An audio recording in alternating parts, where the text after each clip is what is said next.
Então, dando continuidade ao estudo da igreja do Novo Testamento, então, Jesus disse que edificaria a igreja dele, e esta edificação aconteceu no dia de Pentecostes, mais ou menos no ano 33 depois de Cristo, quando Pedro pregou e quase 3.000 pessoas foram batizadas.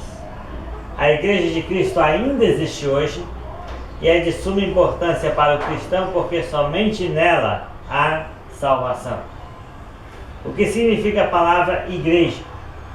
A palavra igreja se refere ao grupo dos salvos, os santificados por Cristo Jesus, chamados para ser santos, e nunca um prédio ou a uma denominação. Na Bíblia a palavra igreja é usada no sentido local, universal e também congregacional, quando se refere a igreja que está em tua casa. O que é a igreja? A igreja é o reino de Cristo. Jesus é o rei e os salvos são súditos do reino. Os salvos também são concidadãos ou conterrâneos e conservos entre si. A igreja, além de reino de Cristo, ela é a família de Deus. Deus é o Pai, os salvos são os filhos de Deus, e os salvos também são irmãos entre si.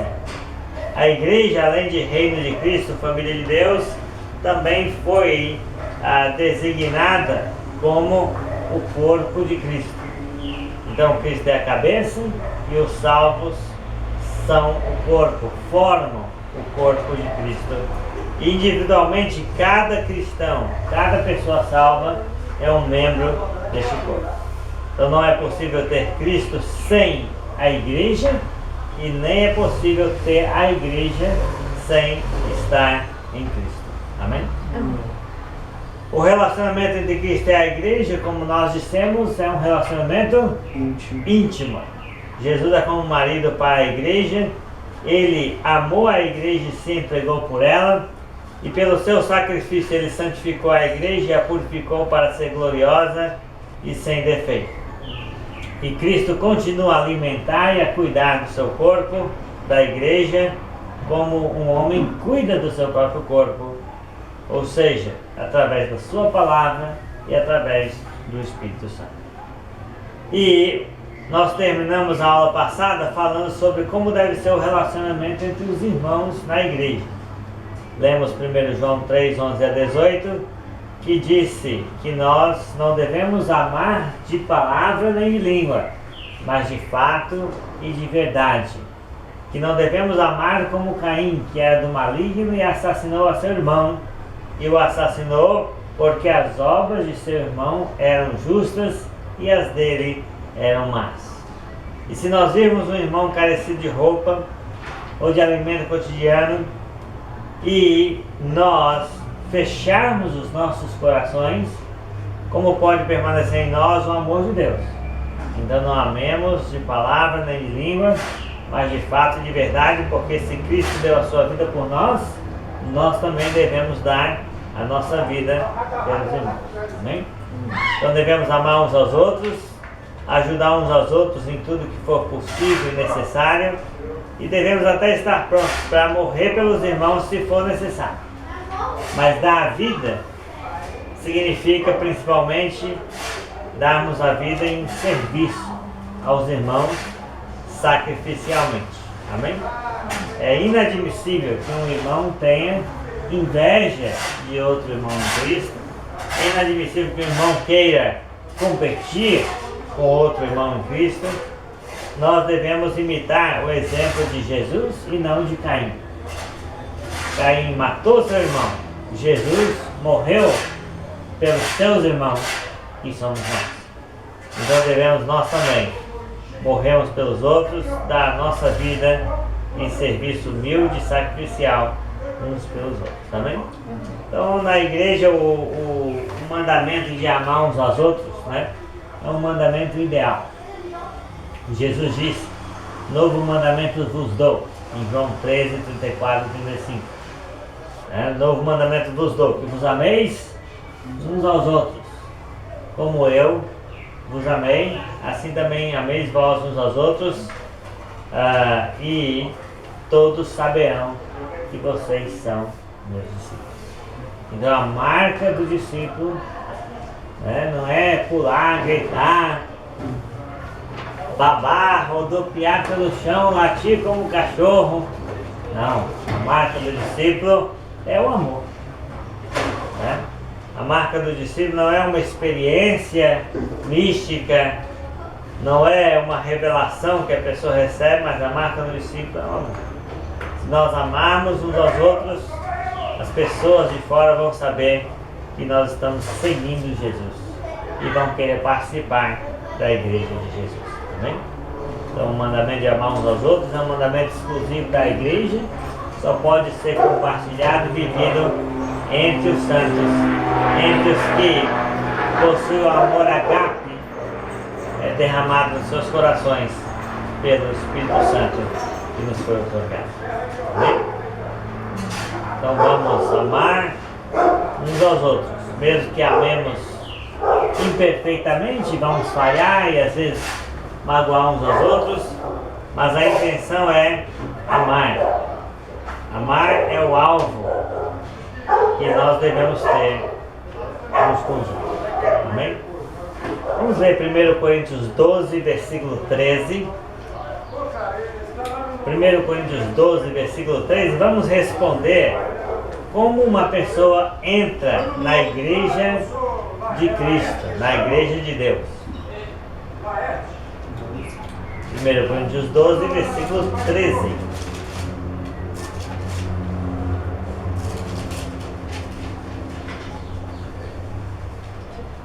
Pois, 13, né, João? Pois, em um só Espírito, todos nós fomos batizados em um corpo, quer judeus, quer gregos, quer escravos, quer livres.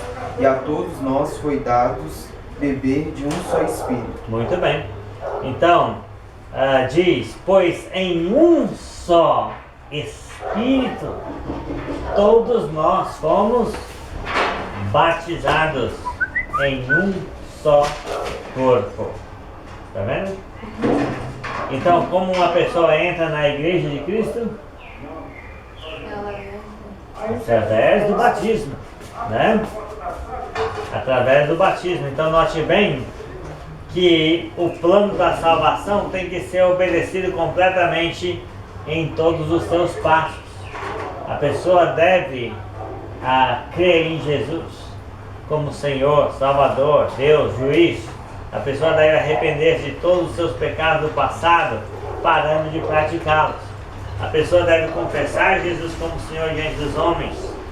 Mas é no momento do batismo que a pessoa recebe a salvação, o perdão dos pecados, a remissão dos pecados e o dom do Espírito Santo.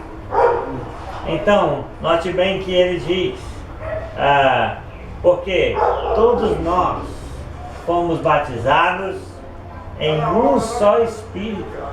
Ele não está falando do batismo com o Espírito Santo.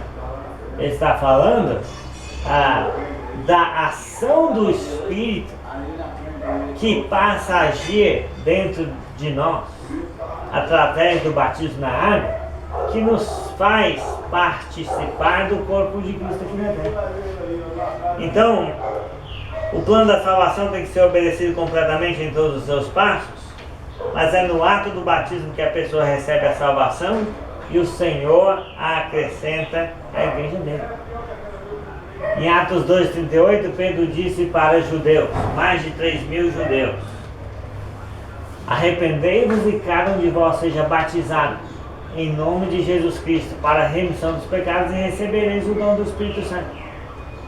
E ali foi dito no versículo 47 que assim Deus, dia a dia, acrescentava à igreja os que iam sendo salvos. Então note bem que para a pessoa participar, entrar na igreja de Jesus, ela precisa obedecer o Evangelho, obedecer a fé, seguir os mesmos passos que todos os cristãos seguem: crença, arrependimento, confissão, batismo e perseverança. E no ato do batismo, o Espírito Santo faz de nós parte do corpo de Cristo. Amém? Pois em um só Espírito. Todos nós fomos batizados em um corpo. Então ele está dizendo que quando você foi batizado, o Espírito Santo te colocou dentro do corpo de Cristo. No ato que você recebe o Espírito Santo, já faz parte do povo de Deus. Já faz parte dos santos. Já está regenerado, já faz parte dos escolhidos. Já pertence a Cristo e está no seu corpo. Então, ninguém pode te tirar ao bel prazer da igreja se você está sendo obediente a Cristo. Amém? Ninguém tem esse direito. Então, para uma pessoa participar da igreja, ela não tem que depender de uma eleição, uma votação, né? Ou de pré-requisitos, ou aceitar um crédito. Ela tem que ser salva. No momento que ela é salva, obedecendo o plano da salvação, ela passa a fazer parte da igreja de quem? Da igreja de Cristo. É Jesus quem acrescenta ela à sua igreja. Então, tá vendo? Se a igreja é de Jesus, é de Deus, então a igreja não é uma escolha minha. Quando eu obedeço o Evangelho, o próprio Deus já me coloca no corpo de Cristo. Então eu não tenho opção para escolher, né? Qual igreja frequentar, qual igreja pertencer. A igreja não é escolha humana. A igreja é uma predeterminação divina. Quando eu falo igreja, não estou me referindo a denominações religiosas criadas por homens, diferentes da igreja que você encontra no Novo Testamento. Estou falando daquilo que realmente Jesus edificou neste mundo, o seu povo. Amém? Muito bem. Agora, vamos pensar um pouco como era chamada no Novo Testamento e nos primeiros séculos, né? Como era chamada a igreja que Cristo edificou. Por que essa pergunta é importante? Quando a pessoa está no sistema denominacional, esta pergunta para ela é irrelevante. Mas quando você olha o mundo denominacional, justamente por isso nós temos que determinar como era chamada a igreja que Cristo edificou. Porque as igrejas que os homens edificaram têm vários nomes, não é? Então tem, por exemplo, Igreja Católica Apostólica Romana. É um movimento humano, porque na Bíblia não tem uma igreja com esse nome, né? Então isso veio depois. Alguém denominou, alguma circunstância histórica fez com que acontecesse, né? Ou podemos dizer Igreja Ortodoxa Grega. Então as igrejas que os homens fundaram têm muitos nomes, né? Poderemos falar Igreja Evangélica de Jesus.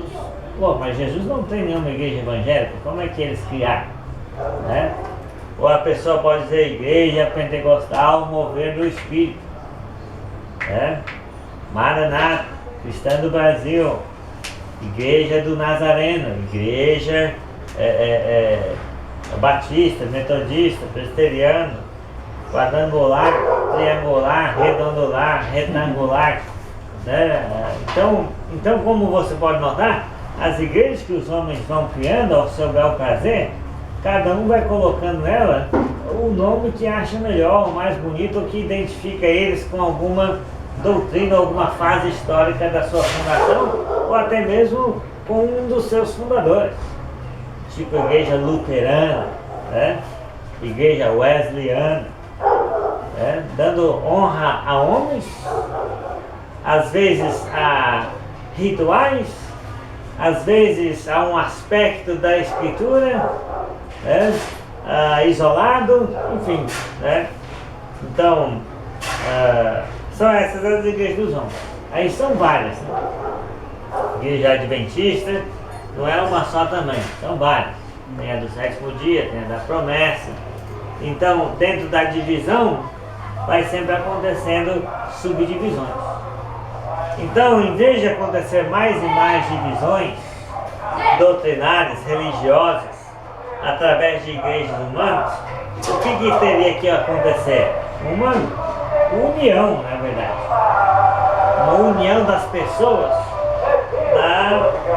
na busca de ser a única igreja de Jesus. Então, nós vamos ver aqui na Bíblia várias descrições da igreja que nunca são nomes próprios, né? Porque a igreja que Jesus edificou no Novo Testamento nunca usou um nome específico, nunca usou um nome particular, né? Nunca foi uma igreja denominacional. Então a igreja foi descrita como reino de Cristo, como reino de Deus, como reino dos céus, como família de Deus, como corpo de Cristo. Vamos ler também Atos 20, versículo 28. Atos 20, versículo 28. Vamos ver aí como a igreja foi chamada. Atendei por vós e por todo o rebanho sobre o qual o Espírito Santo vos constituiu bispos, para pastoreardes a igreja de Deus, a qual ele comprou com seu próprio sangue. Muito bem. Então nós vemos aí que a igreja foi chamada de um rebanho, não é isso? Então o que é a igreja? É o rebanho, mas o rebanho de quem? O rebanho de Deus. Os presbíteros, eles pastoreiam um rebanho que não é deles.